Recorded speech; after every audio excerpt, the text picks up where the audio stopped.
Welcome into a Monday edition of In Touch with Indiana Sports, powered by HoosierIllustrated.com.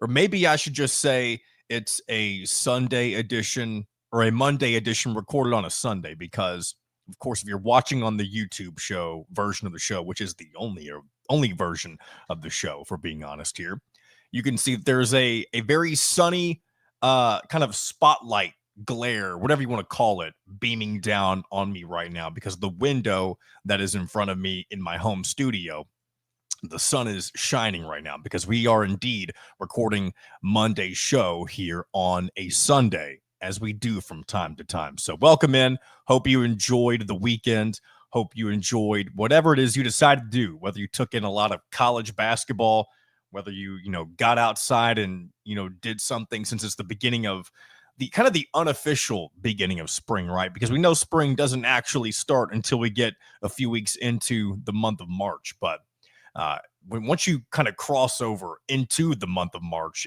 it definitely feels like a turning point, depending on where you live. If you're looking forward to the weather getting a little more mild and, it's easier to be outside and go out and enjoy, outdoor activities, whether that be going on walks or, getting out and doing other things, whatever it may be, going to the park, whatever you like to do. Hopefully you're enjoying that. So glad to be here.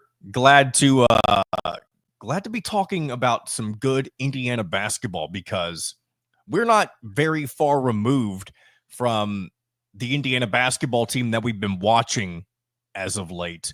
We're not very far removed from them looking like one of the worst teams we've seen in a while. And I think a lot of people, when a lot of people think of that, the Wisconsin game comes to mind. It felt like that was maybe, I don't want to say one of the many rock bottoms, but it was the most recent rock bottom that this team really suffered through. There was a few different moments earlier this season that maybe rivaled that. I tend to go back and look at how things played out against Louisville down in the Bahamas. That was the first real sign where it looked like things might not go well for Indiana this season. And this hasn't been the perfect season or even close to the perfect season by any stretch of the imagination. But the fact that we are sitting here, it's March 2nd when I'm recording this. You're watching this on March 3rd, if you're watching on the day that it's released. And Indiana has a more than realistic shot to make the Field of 68 in the year of our Lord 2025. And I'm excited that they have a real chance to do something in these last couple of games to really solidify getting into the NCAA tournament. And not only that, I mean, we still have the Big Ten tournament that they'll have a chance to really increase their odds of getting in or even moving up a couple of seed lines. Because right now, and we'll get into some more bracketology, bracket forecasting type stuff on Wednesday after Joe Lenardi and Mike DeCourcy give us, not the show, but, give the world their updated brackets. So we'll look at exactly where they stand according to those two. We'll look at those on Wednesday. But I would say based on their performance against Washington over the weekend and even their performances before that against Penn State and Purdue, I mean, Indiana at this point in time is without a doubt on the right side of the NCAA tournament bubble.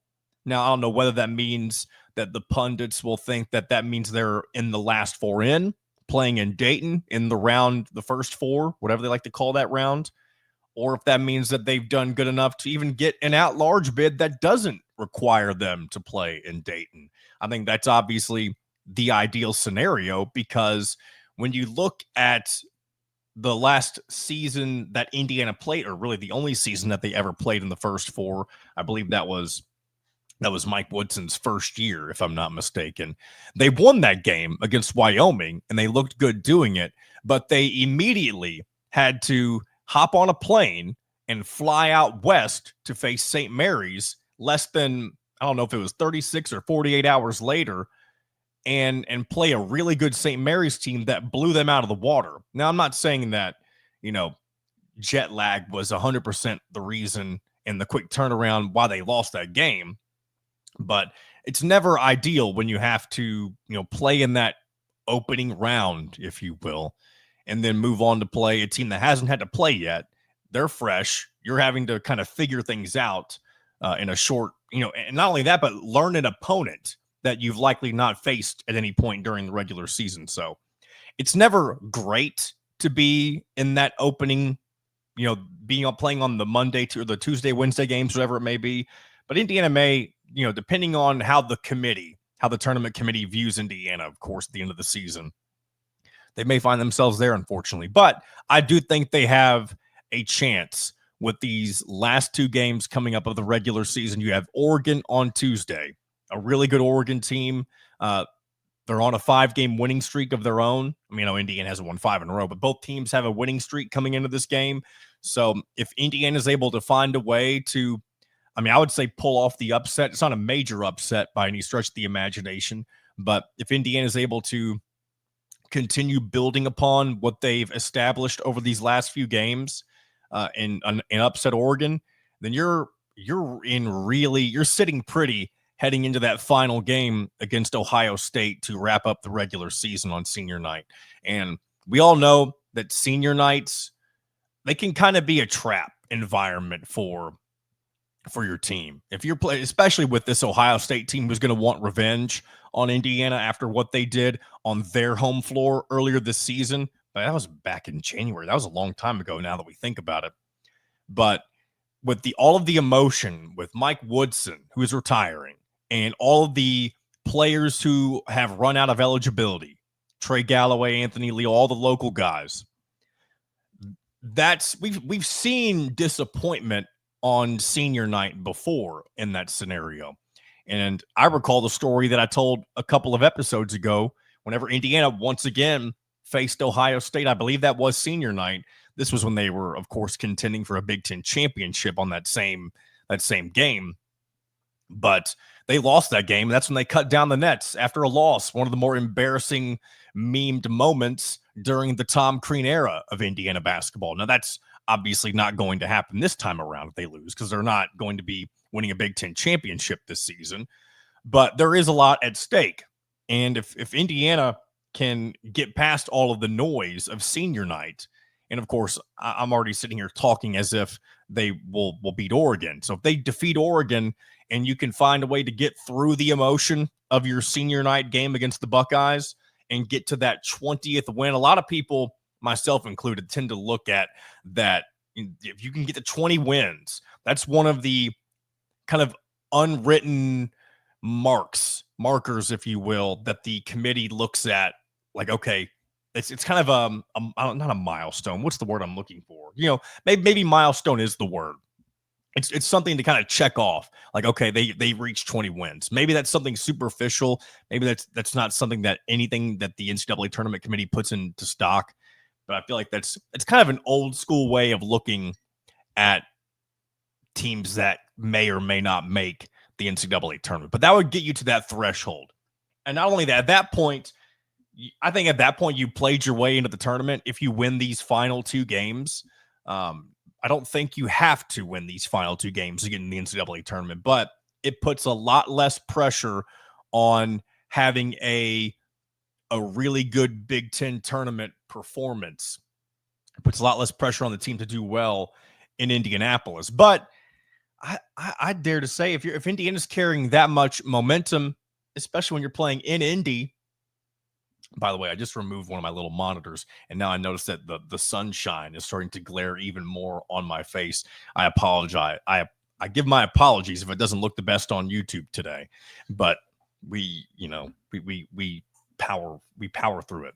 So with Indiana heading into Indianapolis, if that scenario does play out in that manner, I mean, they'll most certainly have the crowd on their side at Gainbridge Fieldhouse. And I don't know how things will line up when it comes to what their opponent will be or who their opponent will be, what time they'll play, that sort of thing. But Indiana will, I mean, if they have a showing in the Big Ten tournament similar to what they had a couple of seasons ago when they made it, I think they damn near made it to the Big Ten championship. It might have been the semifinal game that they made it to.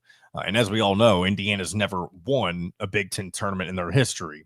So if they can go on some sort of run like that, I mean, dare we say the sort of the sky is the limit? I tend to hesitate just because it would be it'd be poetic, but it would be very odd for Indiana to really just figure things out this late and then go on kind of this magical in-state-ish-esque run.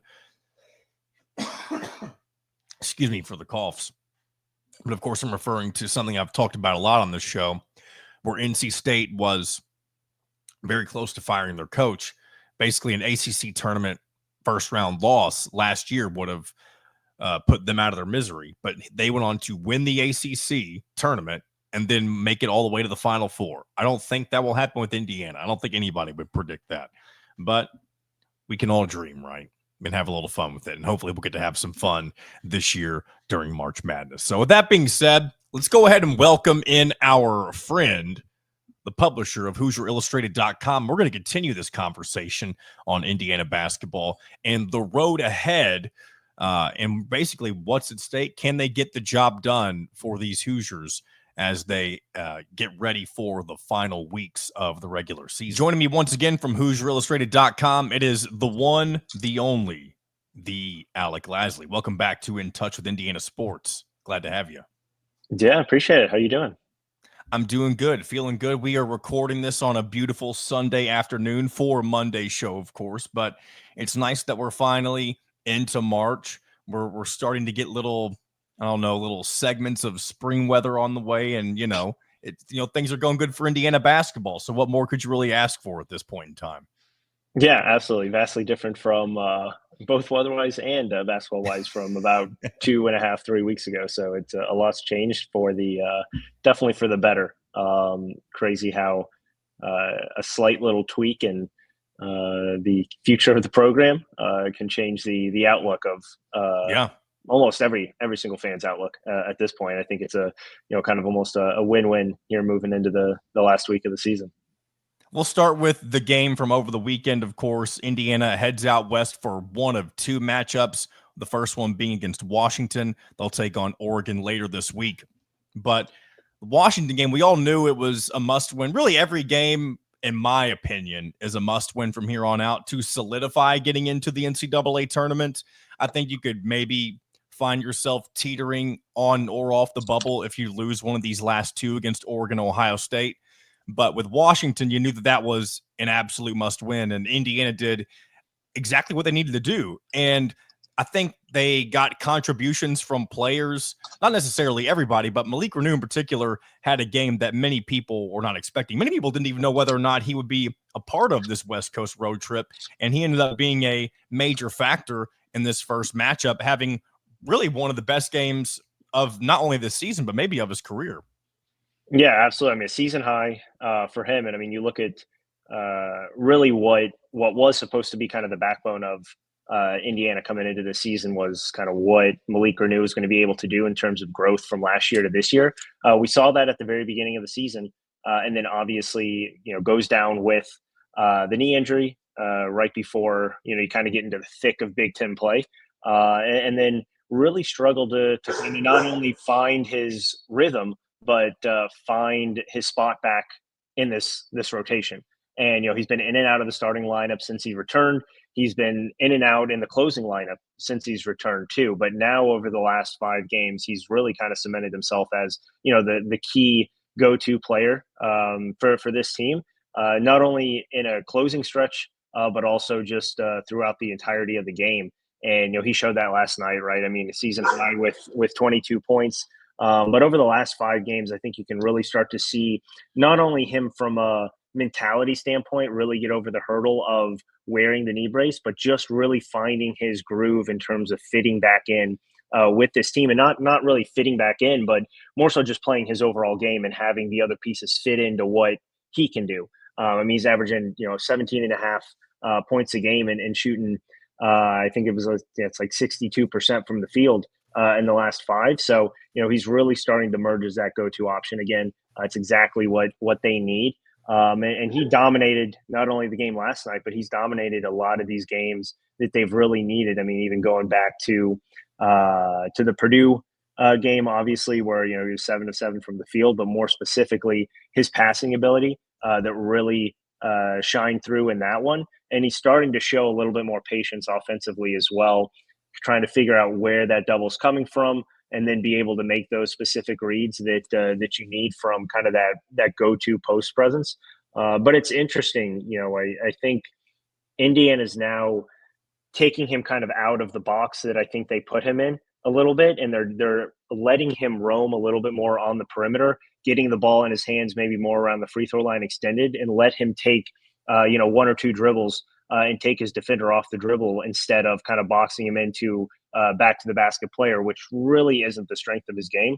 He's not crazy athletic, but he has enough athleticism and just super skilled in terms of what his footwork can do and what he can do kind of turning over both shoulders. But when you get him kind of going downhill to his left hand, it's something that's very difficult to defend. And if you can let him kind of roam a little bit more with 4 round 1, that's where you really kind of see him at his best. And that's what they've been able to kind of transition into. But again, just from a team perspective, I think, everyone's really starting to click at the right time. I think you're really starting to figure out where, guys pick their certain spots because they know they can or they know they need to. But I think you're just starting to see guys very, very comfortable in what their roles are supposed to be. I mean, Miles Rice really starting to merge over the last couple of games as well. Trey Galloway starting to be that main distributor that we've seen throughout the course of the last couple of years, and maybe not as predominantly in terms of scoring the ball. He's still going to be able to pick his spots, and I think he does that very well. And we've seen him obviously, in that last week's matchup against Penn State too. Some of the key threes that he hit late, he still knows when to pick those spots, but he's doing a lot better of a job of really kind of orchestrating this offense as the main ball handler. And then when you get 18 from Luke Goody and the shooting ability that he has, it just opens up so much for the rest of this offense. So you're really starting to see everything click at the right time. Yeah, and Luke Goody, we talked about him last night as well, Dylan and I, during the post-game wrap-up show. When you think about how far he's come this season in particular, a lot of the conversation about him, especially at the beginning during the non-conference slate, was whether he was going to be able to fit into this Mike Woodson offense that hasn't always thrived with three-point shooting. And he's been, I think last night I used the term knight in shining armor for Indiana from beyond the arc, because it's been so long since they've had somebody who can consistently be as reliable as him from three-point range, to where the point he's one of those like Matt Roth types or Nick Zeisloff types where, like, if they're open from beyond the arc, you just assume it's going to go in. And that's a luxury that no Indiana basketball team has had in quite some time, I feel like. And I know this team isn't going to win a Big Ten title, but they very well could play themselves into the NCAA tournament, depending on what happens in these final 2 regular season games. And even if they go on a run in the Big Ten tournament, I don't want to say the sky's the limit, but with everything kind of finally coming together, as you just laid out with all the different players, I think it's safe to say that we may potentially see what the ceiling could have been for this Indiana team had they figured all this out a couple of months earlier into the season. Yeah, absolutely. I mean, I think it's kind of unfortunate how they got to this point, right? I mean, this was a team that on paper clearly had the talent of a top 2, kind of at worst top 3 team in the Big Ten coming into the year. So how the season's played out has obviously not been exciting by any means for anyone involved. And Luke Good even talked about it a little bit last night, where everyone goes through their ups and downs over the course of the season. Everyone has long winning streaks. Periodically, everyone has longer losing streaks, right? Whether it's 2-3 in a row. We just obviously saw Purdue hit a 4-game slide, so it happens. It's how you can limit those to, instead of 7 of 8 games like Indiana had, right? Maybe it is only 3 games in a row, or maybe it is only 4 games in a row, and doesn't limit and take away from the bigger picture. That obviously was a huge detriment to Indiana's really big hopes this season of obviously trying to win a Big Ten title. But the players have really rallied around not only again Mike Woodson, which we continue to hear, but I think more so themselves. I think all the talk, all the outside noise can be a really negative thing a lot of times, but in this instance, I think it turned into a really big positive because you do have so many guys in their last couple of weeks at the college level, right? I mean, Trey Galloway, there's no next year. Anthony Leal, there's no next year. Omar Ballo, there's no coming back. Luke Goody has the potential to come back. We'll see what happens there. But he's a guy I who thought he was out of eligibility. Interesting. So he could potentially get a medical redshirt for a couple years ago when he missed basically a 2/3 of the year, but came back at the end of the season. So it'll be interesting to see what happens. But based off of how they're pretty much throwing out waivers for every single player for any single instance. If you stub your toe, you get a medical red shirt nowadays. So we'll see, but potentially he can come back, but that's not a given, right? So he potentially could be on his last legs here. So a lot of the core of this team, right, don't have the potential to come back. And with everything up in the air around who could come back, who does still have eligibility because of a new coaching staff coming in, there's no sound answer on if these guys are going to play together past 2 weeks from now. So I think that really kind of hit them at the perfect time to really turn this around. And I think it started with them being able to get obviously a really gritty win at Michigan State to show that, hey, we've had, before that it was 3 games by 5 points or less that turned into losses, but they were right there, right? They should have won that Maryland game, easily should have won that first Purdue game. And there were just mental mistakes and different things that happened over the course of the last minute of both of those games, even the last 30 seconds of both of them, that turned into losses, right? I mean, if you just look at those 2 games and you even throw UCLA in there as well too, I believe. Yeah, I mean, you can throw Michigan in there. That was a tie game with 3 minutes left as well. But even more so specifically, those 2, right? I mean, those were 2 games that Indiana had the lead in with under 30 seconds or under 40 seconds remaining in the game. And they absolutely fell flat on their face. If you just switch one of those, the outlook going into that, losing 7 of 8 stretch looks vastly different if you're able to get one of those 2 games. So the fact that they were able to see that Michigan State game turn into a win, and come from behind a little bit there, but really take all those punches that Michigan State threw at them and turn that into a win instead of a late game collapse that they saw. Even though they struggled at times in that UCLA game, you saw them mentally really think that they could win that game late. And then it just transitioned right into to obviously Purdue and what we've seen now against Penn State and then Washington. I think yesterday was, or I guess, obviously, Saturday night was probably the best performance from top to bottom, start to finish, that we've seen Indiana have this year. And it comes at a time where we saw so many bubble teams and fringe NCAA tournament teams lose on Saturday. And they either go on the road or even at home, right, with Nebraska struggling to put away a Minnesota team, Arkansas getting, boat raced by a bad South Carolina team. And you just saw it all around the country, teams that were not mentally and physically prepared. That's vastly different than what we saw from Indiana. That was a team that had all the confidence going into that matchup, did not play down to their competition, which clearly Washington is not a very good team. But that's always a tricky game where you're coming off of a couple good games. You're coming off of a really good momentum building midweek game against Penn State. But now you travel out west for the first time all year. How's that going to really see a team respond, especially when it was a very, very critical game? Because if you lose that, it puts a lot of pressure on you to go 2-0 to finish the season. Now, obviously, Indiana wants to win both Oregon and Ohio State, but it gives them a little bit more flexibility now to, if they do lose one of them, not everything's going to freeze over, and you still have the Big Ten tournament that and you also, can kind of rely on. I think it also matters how you lose. If you go into Oregon on Tuesday and you lose by 30, and I'm not predicting that by any stretch of the imagination, that would be another example that Indiana would have on their resume of, okay, the inconsistency is still there. They have bad performances every once in a while. I think the 1-1 that not only you've mentioned, but Kyler and Dylan as well, I believe, maybe even Drew. If Indiana goes 1-1 and one of those losses is, a 3-point loss, doesn't matter. It's really if it's to Ohio State at home or to Oregon.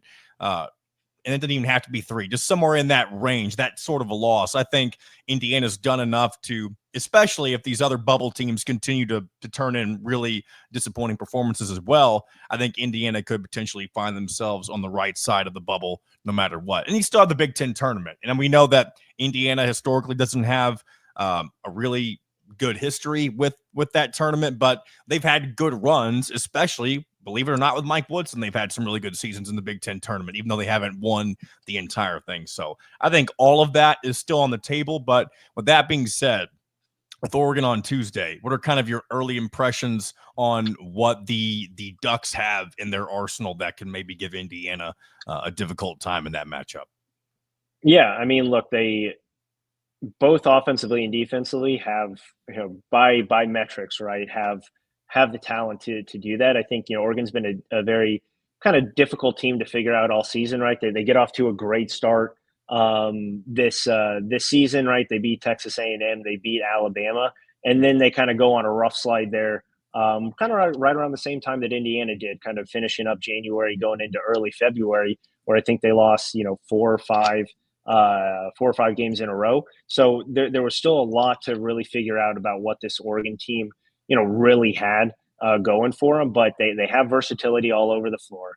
They have really, really good, talented players, and they play together as a team. And that's one of the things that, they've really kind of struggled with when they've lost, is they try to play a little too much hero ball, but they have a lot of really good talent.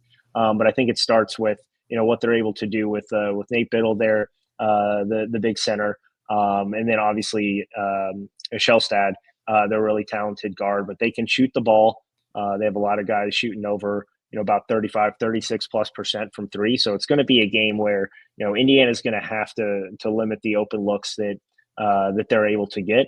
But it's a game where, it's probably going to come down to the last couple possessions. Oregon's played in a lot of really close games as well this year. In their wins, they haven't been, massive blowout wins in the Big Ten, and a lot of those games have come down to, 1 or 2 possessions. Obviously, we know that's what Indiana's typically been in over the last 2.5, 3 weeks here, even in losses. So it's going to probably come down to, who's going to be able to kind of control the tempo, but more importantly, limit the turnovers, get those couple extra possessions, whether it is limiting the turnovers or whether it is getting a couple extra offensive rebounds. Because again, Oregon has the versatility that, has given Indiana struggles at times this season, especially on the perimeter, with some physical, both offensively wing-oriented guys, or on the defensive end, with Indiana's kind of sometimes struggle to get downhill against bigger, longer, stronger defenders. So it's a really good matchup with a lot of good different pieces all over the floor. But I think, again, if Indiana is going to win that one, they dominated the paint against Washington, something Washington did really, really well all season. I think that's going to come down to, if Indiana is going to be able to win that, either Omar Ballo or Malik Renew versus Nate Biddle matchup there for that one.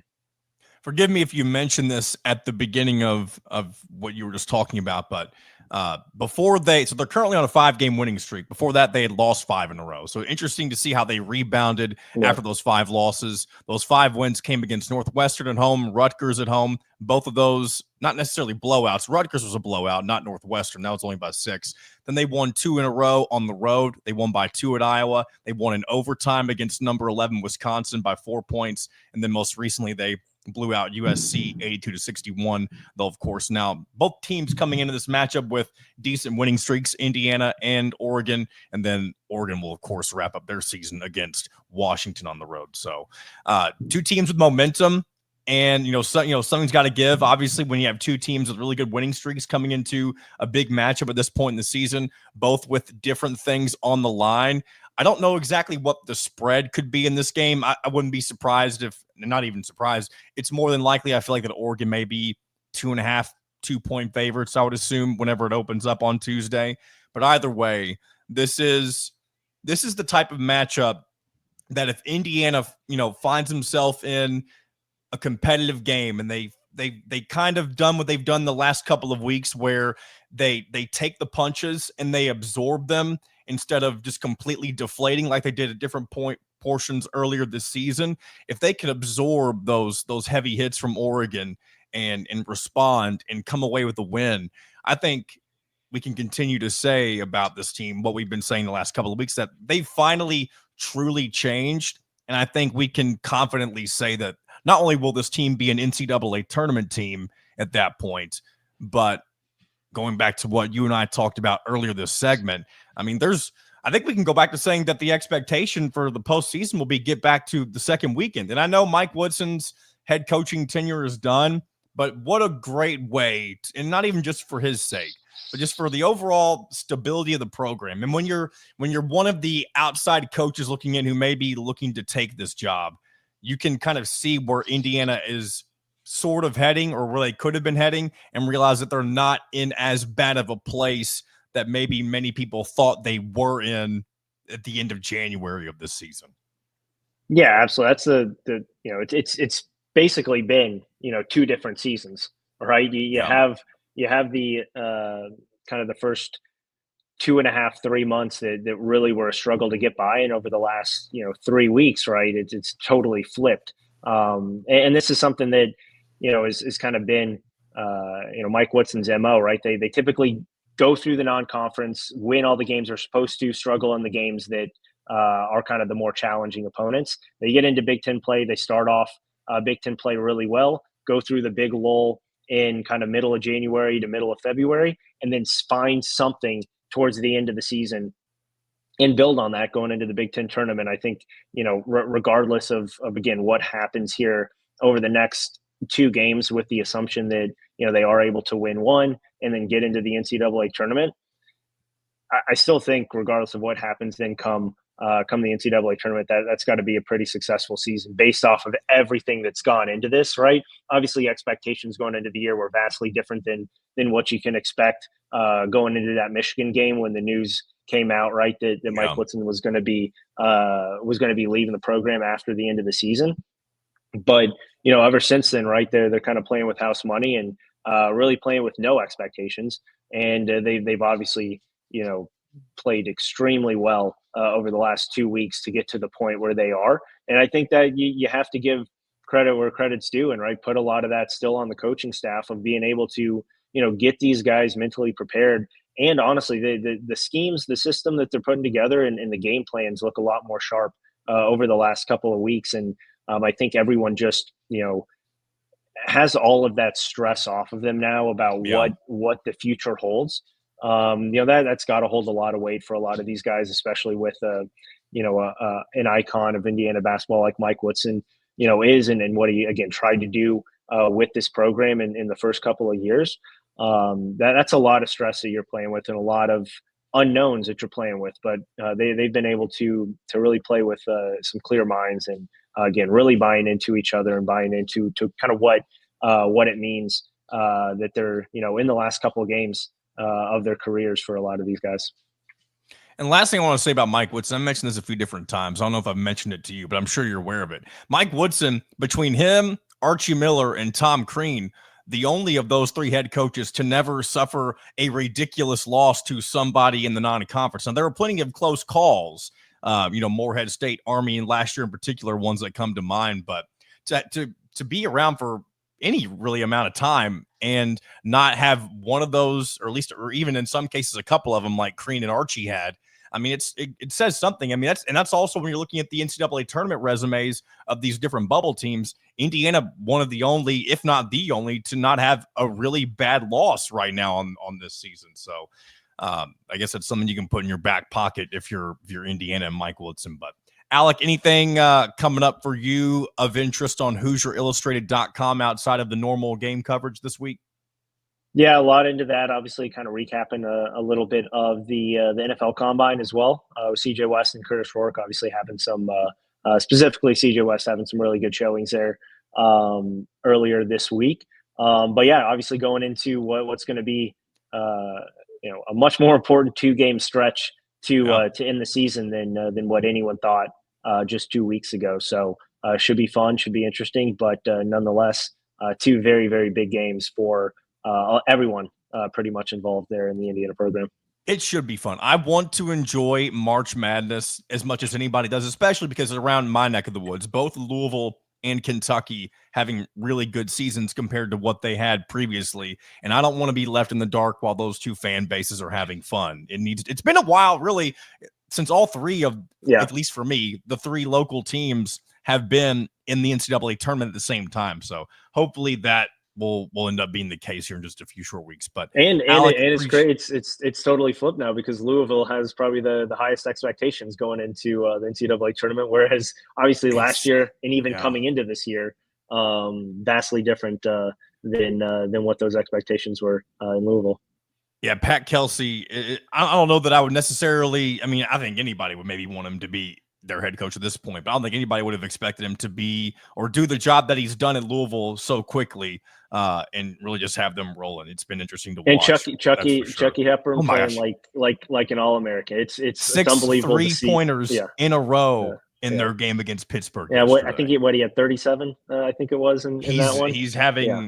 He's having an all ACC type of season with the Cardinals. So shout out to formerly Wisconsin's Chucky Hepburn. But we'll go ahead and wrap up this segment. Alec, I appreciate your time as always. And we'll check in again probably as the Big Ten tournament gets rolling here in the next week or so.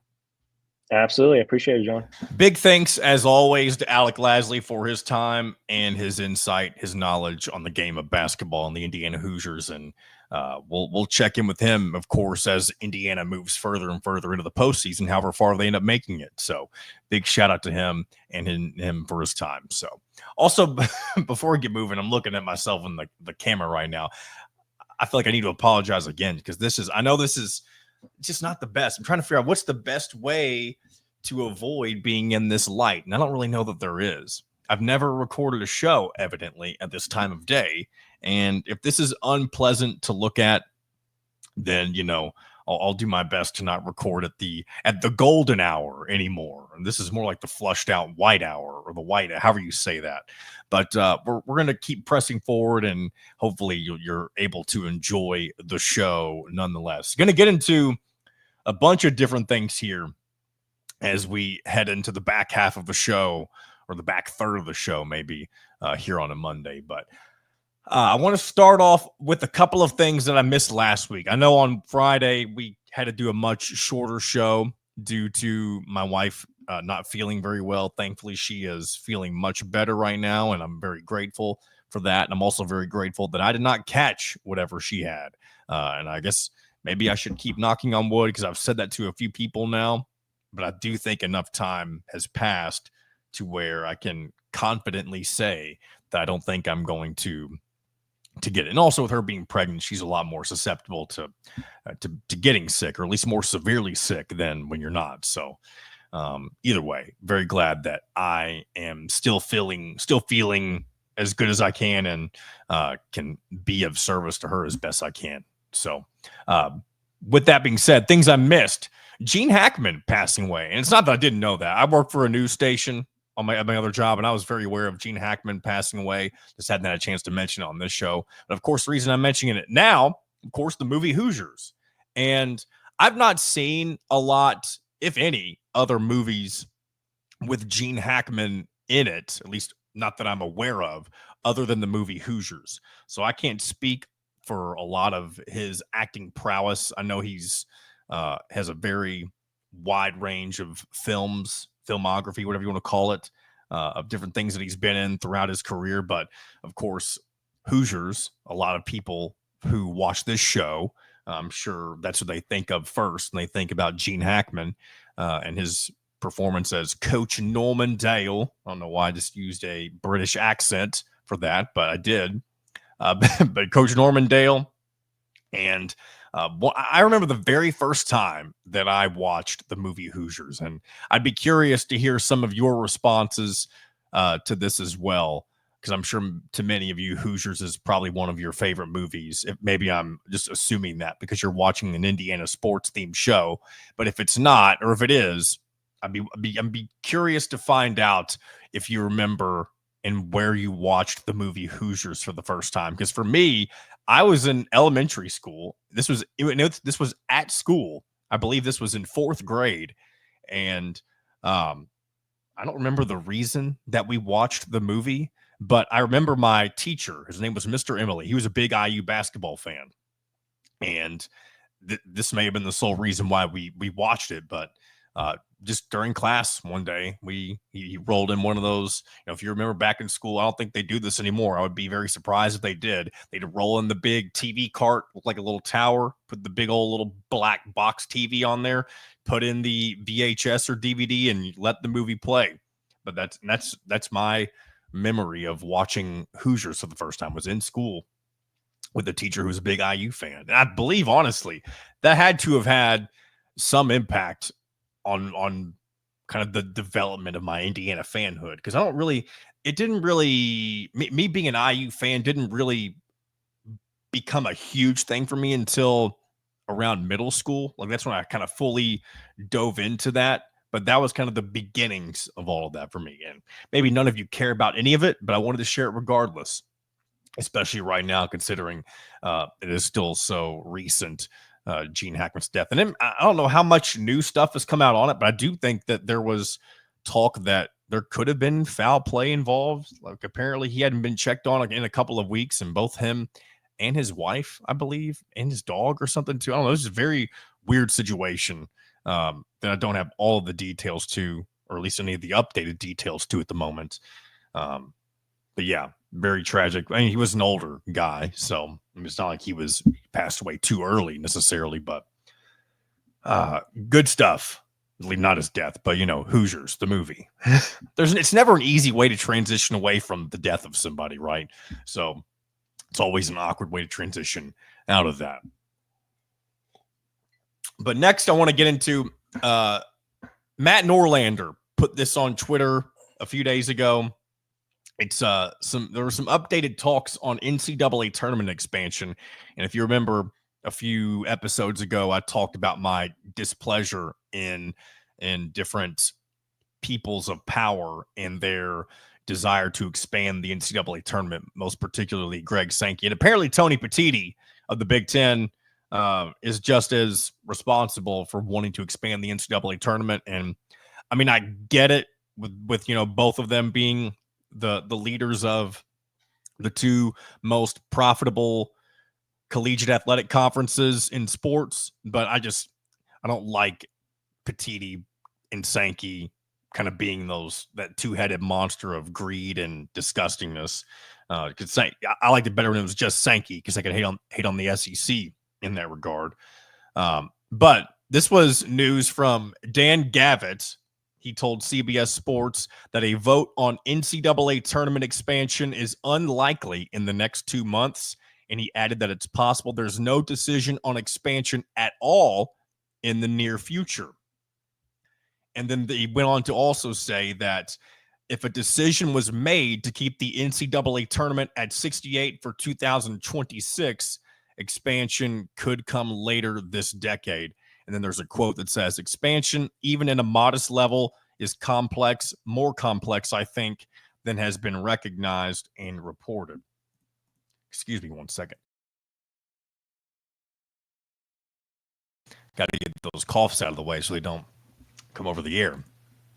But I think, so when I first read this a couple of days ago, I initially thought that they were thinking about not expanding the tournament at all. Like, they were just putting away the conversation based on all of the kind of pushback from it. And I do think that's kind of part of what's going on here. I do think if they want to expand, they want to make sure they, quote, in air quotes, do it right. They want to do it in the way that's going to please the most people, because when you have this many people, fans, I'm talking about, of the product, the NCAA tournament, when you have this many people who are not wanting to see it expand or change, you have to find a way to convince the people that this is the right thing to do. I don't think you're going to be able to convince everybody, but you're going to have to try to find a way to convince some people that this is a good thing. So, at least from my perspective, I'm happy that they are at least postponing this for now. So that means we're obviously going to have this NCAA tournament being the way it always was going to be, 68 teams. And it looks like moving into next year, 2026, that the NCAA tournament will continue to stay at 68 teams. And I wouldn't be upset if they kept postponing these discussions forever, because I feel like 99% of the people who watch college basketball regularly and report on it regularly would rather never see the NCAA tournament expand. And the only reason that they want to do it is for money. And that, I get it, that's the name of the game, but it also, there's no reason to me and to a lot of people to expand it. And I would love to hear when they eventually come to a conclusion why they think expansion will be a good thing to whatever team amount it might be. But just wanted to give that little update on that. I saw that tweet from Matt Norlander a few days ago. And so that is that.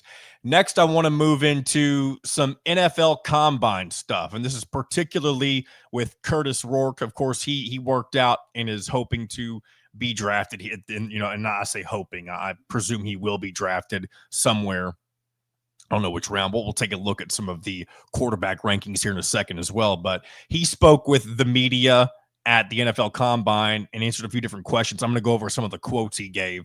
But he was asked quite a bit about, playing through the injuries last year that were not even public until the season was over. And of course, I'm referring to the fact that he played with and I know I've said this already on the show recently, but I'm going to emphasize it again because it is so crazy. The fact that Kurtis Rourke set all of these offensive records with the help, of course, of his receivers and running backs and all that sort of thing, but did all of that, won 11 games in his first year with the first-year head coach as well, with a torn ACL. And I'm going to cough again real quick, so excuse me. That little bit of silence will give you a moment to let that sink in if you haven't thought about the significance of what he did with an injury like that. So here's some of the quotes he gave at the NFL Combine when it came to talking about his injury and kind of, I'll just let the quotes do the talking. He said, "I was healthy enough to play, and that's all that mattered to me. I wanted to make sure I gave it everything I had this year, especially being my last year. They said I might have some nagging discomfort throughout the season. I had some instability issues, but I just wanted to play through it. I just wanted to make sure I could be available for every game." And also, going back to the Nebraska game, whenever his thumb got kind of chopped off or whatever it was, he played through the rest of the second quarter like that before, of course, sitting out for the entire second half. Thankfully, he was not needed, and it really didn't matter because Taven Jackson came in and did what he was supposed to do in that situation.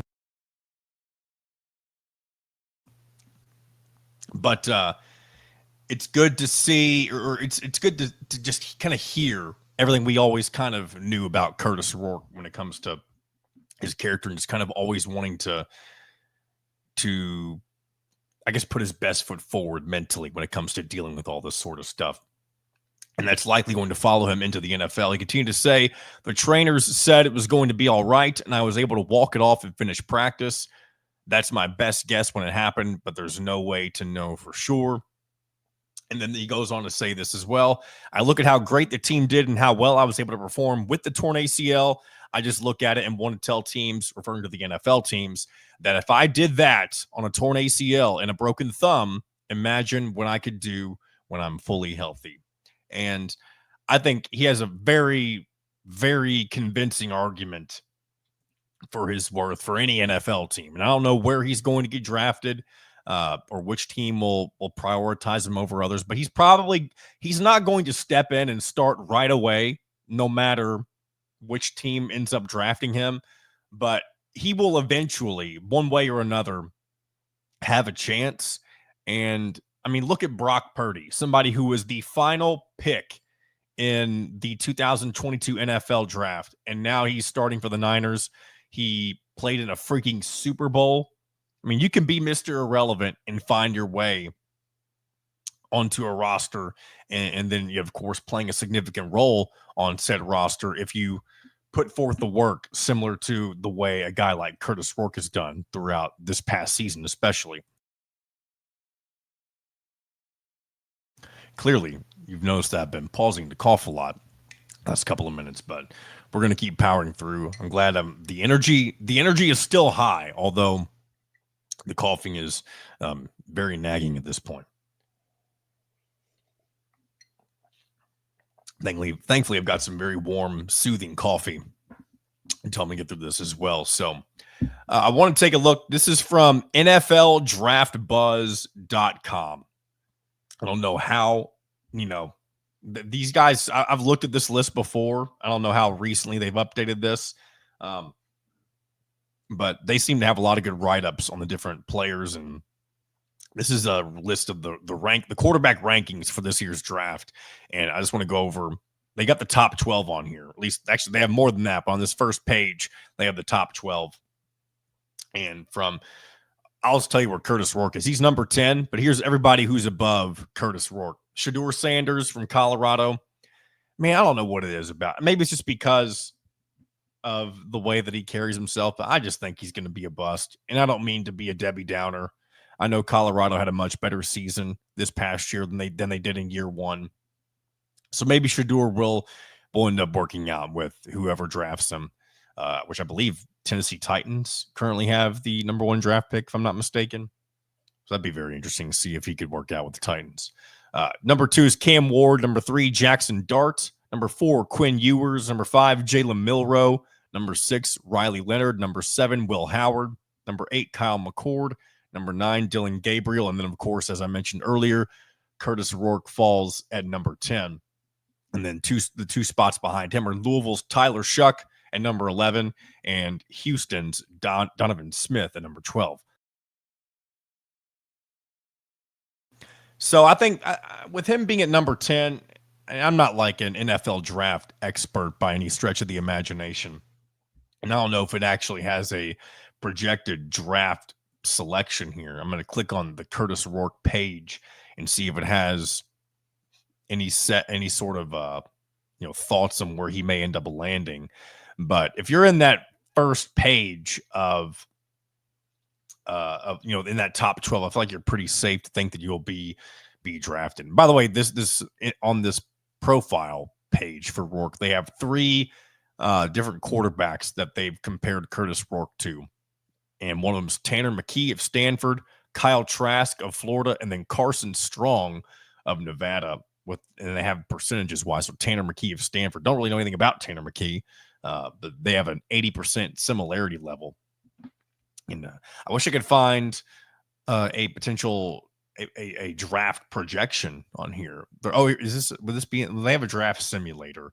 I don't know. Maybe we can go through this some other time as we get closer to the actual NFL draft, which will be next month in April. So just wanted to share some of that update stuff for when it comes to the NFL. And also, as Alec mentioned, there'll be some more NFL Combine coverage on HoosierIllustrated.com as the week rolls on. I guess that's finishing up this weekend, so there'll probably be a piece coming out with that very early on this week, if not already. Who knows? By the time this gets released, it may or may not already be out into the open.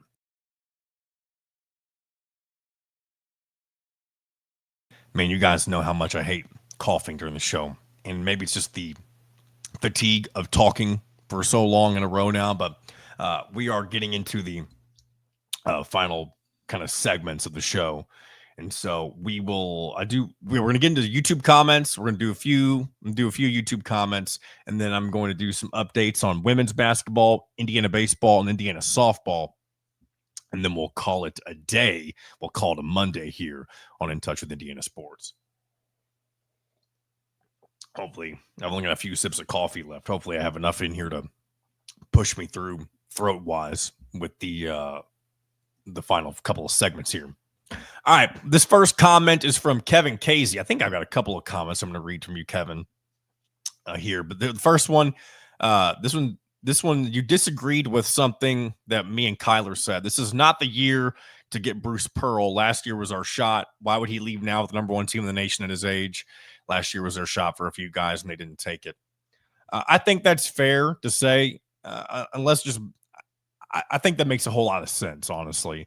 As much as Bruce Pearl would kind of be the hire that would really get everybody on board, I think it is at least at this point in time, safe to say that he probably won't feel much of a desire to leave. When you're on top of the world, I mean, Auburn is destroying teams left and right. They are definitively the number one team in the country. They destroyed Kentucky at Rupp Arena over the weekend. And they're doing a lot right now. And they are, in my opinion, the easy favorite to win the national championship right now. And whether that comes to fruition, we'll see. I mean, last year, Auburn bowed out pretty early. That doesn't mean that will happen this year. But if he had an early exit, I mean, I'm not saying that that's something that should matter all the time. Like sometimes winning the NCAA tournament is a lot harder to do than having a good regular season, of course. We've seen what happened with Purdue a few years ago when they lost as a 16, or they lost to a 16 seed as a 1. So you got it. Getting through that first weekend.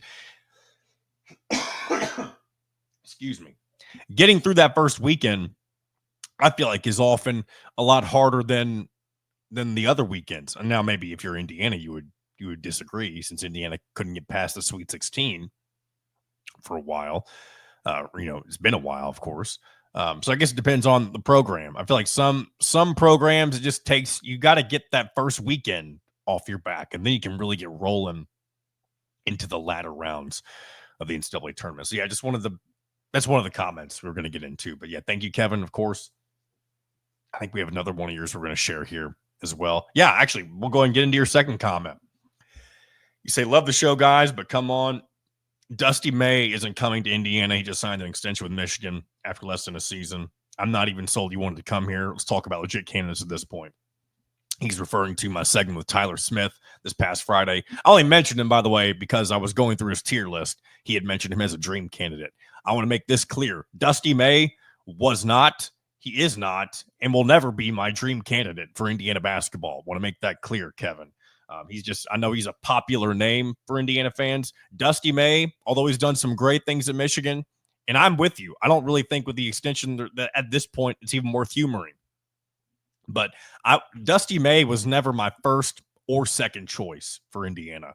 If they would have found a way to land him, yeah, I think it could have been fine and maybe worked out, especially when you see what he's done in one season with the Wolverines. But he's never really been, my top candidate, as I've already said a couple of different times. So yeah, I want to make that clear for you, Mr. Kevin. Justin Beard, a little non-Indiana talk right here. He says, hope you have a great time at Louder Than Life, my friend. Lamb of God, Rob Zombie, Dream Theater. And he puts, even though I hate their vocals. I'm with you. Dream Theater is very cool to listen to. Of course, the prog metal, long songs, their guitarist, John Petrucci, one of the best in the business. But I think it's James LeBrie is their singer's name. He's very Vince Neil-ish. That's who I'm thinking of, right? The Motley Crue singer. It's very kind of like, I'm not even going to try to do an impression, but it's not the best vocals. But yeah, he says it should be an awesome time. And then he says, I'm getting anxious about this coaching hire. Yeah, I'm not anxious about it right now, but yes, thanks for the Louder Than Life tidbits there. If you decide to go, Justin, let me know. We'll find a way to connect, and maybe we can hop in a mosh pit together or something. Real quick, by the way, I'm going on Sunday this year, which is the day that Bring Me the Horizon is headlining. It's not the day I wanted to go on. I wanted to go on Friday, and I normally try to go for the whole weekend. But now that a baby's on the way, I don't think a whole weekend is really in the cards for myself this year. But I will be going on Sunday. And if you're there, let me know. We'll connect and hang out. Let's see. Mike Shenanigans. He says thoughts and prayers of the wife and baby. Thank you. Appreciate that. She is feeling much better. And I believe the baby seems to have been doing fine the whole time. She's been kicking and being very active. So thank you, Mike, for the thoughts and prayers. Kevin Bratcher says TJ Otzelberger. He actually spelled it wrong, but that's okay, Kevin. He put Ossenberger or Osenberger. But yeah, TJ Otzelberger, I think he's a candidate that's more realistic than maybe we realize, because he's not a name that gets thrown around as much, I guess because he's at Iowa State, but he's done a lot. He's the guy who turned around Iowa State after they had a 6-win season. And then I think they went to the Sweet 16 or Elite 8 in 1 year, if I'm not mistaken. Kind of similar to what Michigan did. Dusty May. I can't remember how bad Juwan Howard was last year, but it was pretty terrible. So yeah, very kind of similar turnarounds. What other comments? One more show. Another one from Mike. He says, a win for the Hoosiers that they needed, but I thought with most of the first half, they should have won by more. Still satisfied with the win. We'll have to play even better to beat Oregon. Couldn't have said it better myself, Mr. Shenanigans. Considering they're going out, it was their first West Coast trip of the season. A lot of times we expect there to be a little bit of, hangoverness from the flight, and they were anything but hungover from the flight. They asserted their dominance from the beginning. Washington went on a few runs here and there, but Indiana always had a response, and I think they're playing about as well as they could at the most important part of the season right now. So we will see what happens on Tuesday against Oregon, and hopefully we're talking about another win, especially because now that they'll have another game under their belt before the next set of bracket predictions come out. So hopefully that we'll see whether or not where they stand when it comes to the bubble conversation after what happens on Tuesday. All right. Get into our final little mentions here. So we'll get into just updates with Indiana women's basketball, baseball, and softball. First off, women's basketball concluded their regular season with a 20-point demolition of rival Purdue, 77-57. They conclude their season with a 19-11 record, and they will head to the Big Ten tournament that will take place later this week in Indianapolis. And I do not have the bracket in front of me right now, but we may take a look at that on Wednesday as well, just to see what their tournament route looks like. But if I remember right, most of the things that needed to happen that one of our commenters mentioned a couple of weeks ago, I believe Indiana took care of most of that business. So they may find themselves on the inside, kind of similar to men's basketball, on the right side of the NCAA tournament bubble. So shout out to women's basketball for figuring things out at this portion of the season. Over to baseball and softball. Baseball has won 3 of their last 5. The 2 losses, we'll just take them in order in which they happen. They lost to Xavier on Wednesday in their Big Ten, or their home opener, I should say, 4-8. And then this past weekend, they defeated Mount St. Mary's. They've been down in Deland, Florida, by the way, in much warmer weather. They defeated them 18-5 in 8 innings. Then they defeated Stetson 8-1. They followed that up with a loss to Stetson 4-8, and then once again ruled Mount St. Mary's 20-7 in 7 innings.